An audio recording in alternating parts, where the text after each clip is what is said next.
Bismillahirrahmanirrahim. We will continue our chapter, the international problem. और इस chapter में हम अपना आज लास्ट टॉपिक डिस्कस करेंगे, दैट इज चेचनियन कॉन्फ्लिक्ट।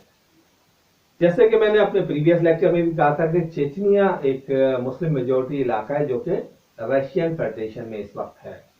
तो इस वक्त रशियन कंट्री है, उसको हम क्या कहते हैं, रशियन फेडरेशन। और वो स्टिल रशियन फेडरेशन बहुत सारी स्टेट की एक फेडरेशन है अभी स्टिल, और उसमें चेचनिया भी एक ऑटोनोमस या इंडिपेंडेंट स्टेट के तौर पे है। बट यहां भी एक बहुत बड़ा ह्यूमन डिजास्टर जो हो चुका है, जिसकी वजह से आज के हमारे टॉपिक में चेचनिया को भी रखा गया है। और दो, जैसे मैंने पहले कहा था कि तमाम जितने भी कॉन्फ्लिक्ट आए इंटरनेशनल प्रॉब्लम है, उसमें मुस्लिम वर्ल्ड या मुस्लिम कंट्रीज ही है, और इसकी एक खास वजह भी है। प्रीवियस हमने बोस्निया डिस्कस किया था और आज हम चेचनिया डिस्कस कर रहे हैं। चेचनिया की अगर हम ज्योग्राफी पे देखें तो उसके वेस्ट पे जो है वो ये रशिया के वेस्टर्न बॉर्डर के साथ एक स्टेट है, और वेस्ट पे इसके जो है वो ब्लैक सी है, जबकि ईस्टर्न साइड पे इसके कैस्पियन सी है, आर्मीनिया है, आजरबाईजान है, दागिस्तान है, और इस तरह दूसरी रशिया की स्टेट है। चेचनिया में की ये खास बात रही कि हमेशा से ये एक इंडिपेंडेंट स्टेट रहा है, और एक हमेशा से एक जो एक बिल्कुल आज़ाद इलाका रहा है। यहाँ कभी भी किसी जो है गवर्नमेंट का कब्जा नहीं हो सका। यहाँ डिफरेंट ट्राइब्स हैं जो अपने अपने रूल्स के तहत अपने इलाकों में जो है ना रूल किया करते थे हमेशा से।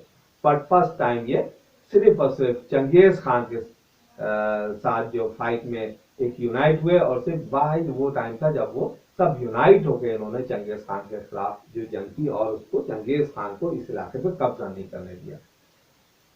टिल 1850 तक ये पूरा इलाका यानी चेचनिया जो है वो एज ए इंडिपेंडेंट स्टेट ही रहा। 1850 के बाद यहाँ पे रशियन आर्मी एक बहुत बड़ी तादाद में इन्वेड करने की कोशिश की, लेकिन एक लंबे अरसे तक जंग करने के बाद वो में कामयाब नहीं हो सकी। अलबत्ता 1917 में जब रशिया में रेड रेवोल्यूशन आया, और एक रशियन एक कम्युनिस्ट रेवोल्यूशन के बाद पूरा रशिया जो है वो यूएसएसआर यानी union of Soviet and socialist Republic of Russia में चेंज हुआ। तो उसकी जो बहुत सारी बहुत बड़ी स्टेट जो है वजूद में, almost half of the Asia जो है वो रशिया का पार्ट ऑफ द रशिया बन गया, यानी हाफ ऑफ द एशिया वो सोवियत यूनियन का पार्ट बन गया।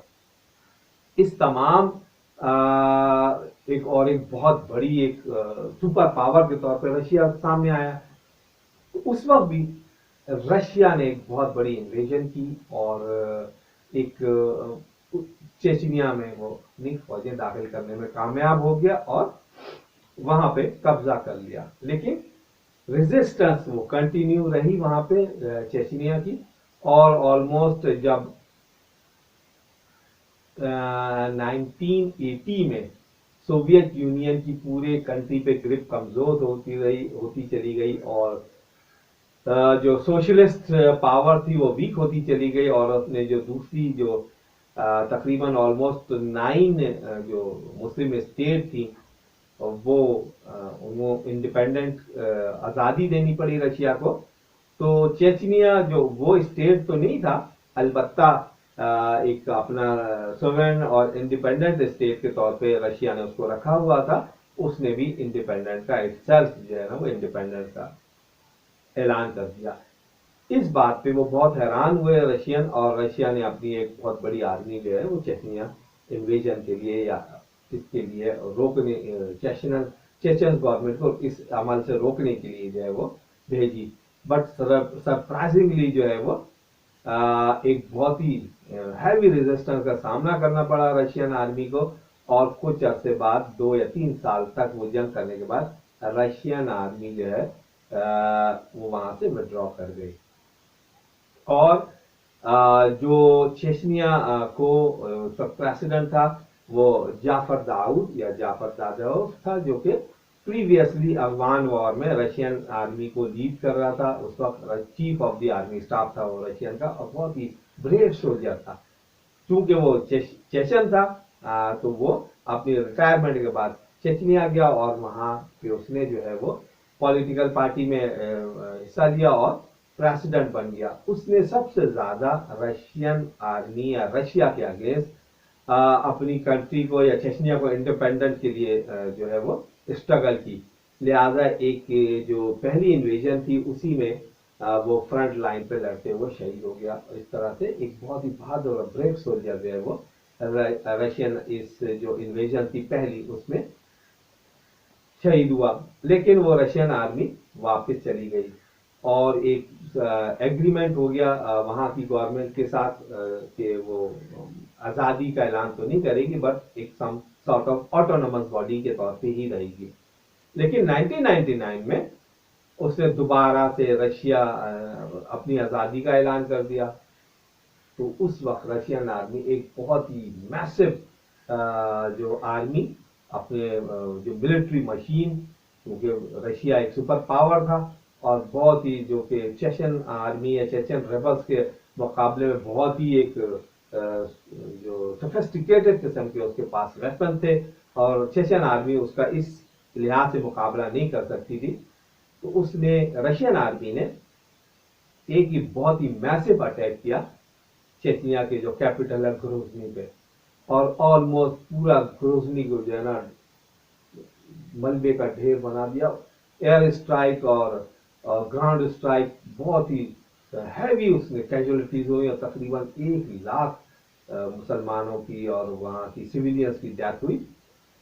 और ग्रेजुअली वो जो चेचन आर्मी थी या चेचन रेबल्स थे वो शहर से निकल गए और जो सबर्ब या विलेज एरिया था अपनी स्टेट का वहां चले गए। वहां रशियन आर्मी का मुकाबला करना जरा मुश्किल था, लेकिन वो एक शहर पे उनका कब्जा हो गया, आर्मी का कंट्रोल हो गया, लेकिन वो ऑलमोस्ट तकरीबन डिस्ट्रॉय हो चुका था। और पहली दफा रशियन आर्मी ने ऐसे बॉम्ब का इस्तेमाल भी किया जो कि सडनली एक बहुत बड़े इलाके में ऑक्सीजन जो है वो खत्म कर देती है। इस तरह से कि वो बड़ी बिल्डिंग्स वगैरह का कोलैप्स हुए बगैर ही सिर्फ कैजुअलिटीज हों और जो सोल्जर जो उनसे लड़ रहे हैं उनकी डेथ हो। इस तरह से सिविलियन और सोल्जर्स दोनों की डेथ हुई बहुत बड़े पैमाने पर। अब ग्रेजुअली हुआ क्या कि वो तमाम ग्रोजनी पे तो उनके कैपिटल पर कब्जा हो गया रशियन आर्मी का, और जो चेचन रेबल्स थे वो एक रेजिस्टेंस आर्मी में कन्वर्ट हो गई। और जो उनके जिसने रशिया से एक पीस ट्रीटी किया था और एग्रीमेंट किया था कि हम अब जंग नहीं करेंगे या इंडिपेंडेंट का ऐलान नहीं करेंगे, वो भी उस रेजिस्टेंस आर्मी में शामिल हो गए। और इस तरह से बहुत ही कंटिन्यू एक रेजिस्टेंस रशियन आर्मी को रही। और लेकिन एक बहुत ही बड़ा, क्योंकि रशियन आर्मी से लड़ना इतना आसान नहीं था और उन्होंने बहुत ही हैवी कैजुअलिटीज मुसलमानों की, चेचनिया की, चेचन्स की थी। लिहाजा ग्रेजुअली जो चेचन रेबल्स थे वो एक टेररिस्ट ऑर्गेनाइजेशन में जो है कन्वर्ट होते चले गए।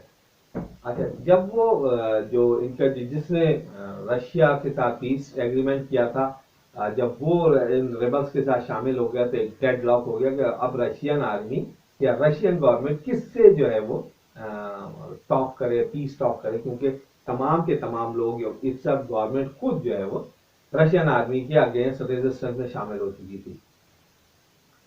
1999 में ये जो एक रेजिस्टेंस आर्मी थी, जैसे मैंने पहले कहा कि टेररिस्ट ऑर्गेनाइजेशन में चेंज हो गई और उन्होंने अपने इस जुल्म का बदला लेने की ठानी। लिहाजा उन्होंने पहले एक स्कूल पे होस्टेज बनाया, स्कूल पे कब्जा किया और अपने जो उनकी डिमांड थी उसको रखा कि भाई यहाँ पे जो है वो तो रशियन आर्मी कुछ नहीं करेगी और डिमांड को कंसीडर करेगी। बट रशियन आर्मी ने या रशियन गवर्नमेंट ने बहुत ही एक ब्रूटल अटैक किया और ऑलमोस्ट तमाम जो होस्टेज थी वो भी उसमें बहुत ज़्यादा कैजुअलिटीज हुई, बच्चों की और स्कूल की जो स्टाफ थी उनकी, और तमाम रेबल्स को हलाक कर दिया गया। इस तरह से उन्होंने रशियन चेचन्स की कोई डिमांड नहीं मानी, जबकि कुछ अरसे के बाद वो जितने भी हलाक होते चले जाते चेचन रेबल्स, उनकी जो विडोज थी, उन्होंने एक ऑर्गेनाइजेशन, टेररिस्ट ऑर्गेनाइजेशन बनाई जिसका नाम रखा गया ब्लैक विडो।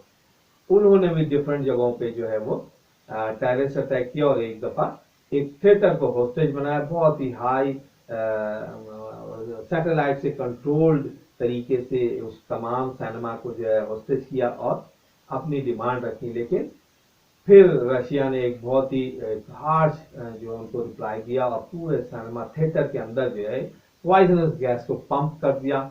इस तरह से तमाम जो लोग थे सिनेमा के अंदर वो भी हलाक हो गए और ब्लैक विडो की जितनी भी कब्जा जिन्होंने थिएटर को हॉस्टेज बनाया हुआ था वो भी हलाक हो गए। इस तरह से ये कॉन्फ्लिक्ट कंटिन्यू अभी तक चल रहा है और जो मिसअंडरस्टैंडिंग या कंफ्यूजन है इस पूरे इलाके में वो अभी तक कंटिन्यू है और अभी तक वहां के लोग पीस के लिए वेट कर रहे हैं कि कब रशियन आर्मी इनकी इंडिपेंडेंस को एक्सेप्ट करे और एक चेचनिया को एक सवर्न ऑटोनमस स्टेट के तौर पे एक्सेप्ट करे। जबकि रशियन आर्मी अभी तक ग्रोजनी पे अपना कब्जा है और रशियन लॉस चलते हैं। वाइल जो सबर्ब है जो उसके ग्रोजनी से या कैपिटल से हट के पूरा इलाका है वहां पे रशिया का कोई कंट्रोल नहीं है और जो ग्रोजनी या इसके सिटीज से हट के जितने भी इलाके हैं वो अपनी इंडिपेंडेंस को प्रैक्टिस कर रहे हैं। वाइल जो ग्रोजनी जो कैपिटल है वहां पे अभी तक रशिया का कब्जा है। इस तरह से ये कॉन्फ्लिक्ट स्टिल कंटिन्यू है और इसका कोई भी पीसफुल सेटलमेंट अभी तक नहीं स्टार्ट हो सका है। Thank you. इस तरह से आज हमारा ये चैप्टर इंटरनेशनल प्रॉब्लम कंप्लीट हुआ और तकरीबन हमने मुस्लिम वर्ल्ड के जो बड़े कॉन्फ्लिक्ट्स थे और प्रॉब्लम्स थी उसको हमने डिस्कस किया। उम्मीद है कि आप लोगों को इस चैप्टर से डिस्कस करने में बहुत ज़्यादा इंफॉर्मेशन मिली होगी और ये हमको ख़ास तौर पे इस चैप्टर में देखने को मिला कि किस तरह से मुसलमानों के पूरी एक प्लानिंग के तहत एक जो है वो नुकसान पहुंचाया, डेथ कैजुअलिटीज हुई और तकरीबन 10-15 सालों में कई लाख लोग जो है और कई लाख मुसलमानों की डेथ हुई। लेकिन अभी तक हम इनके जो सारी बातें हैं उनके प्लान है उनको फॉलो कर रहे हैं और उनकी बातों से उनके जो इविल प्लान है उसका हिस्सा बनते चले जा रहे हैं।